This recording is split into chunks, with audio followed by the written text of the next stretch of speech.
মাহমুদে যে আল্লাহু আকবার বলে সিজদায় লুটিয়ে পড়বেন, আল্লাহ রাব্বুল আলামিন বিশ্বনবীকে এমন কিছু চমৎকার শব্দ শিখাবেন, ওই শব্দগুলো দিয়ে আল্লাহর প্রশংসা করে বিশ্বনবী কাঁদতে আরম্ভ করবেন।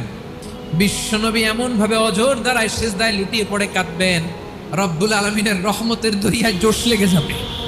রব্বুল আলামিন এই দৃশ্য থেকে সহ্য করতে পারবেন না। রব্বুল আলামিন বলবেন, ইয়া মুহাম্মদ ইরফা রাসাক, ও নবী আপনি মাথা তোলেন, মাথা তোলেন, আপনার কান্না আমি সহ্য করতে পারি না।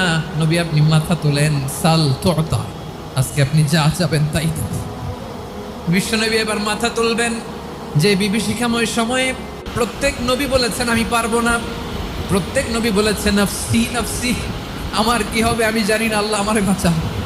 প্রতিটি নবী বলবেন নাফসি নাফসি, আল্লাহ তুমি আমারে বাঁচাও, আমারে বাঁচাও। বিশ্বনবী মাথা তুলবেন, তুলে বলবেন রব্বি হাবলি উম্মতি, আল্লাহ তুমি আমার গুনাহগার উম্মতকে বাঁচাও।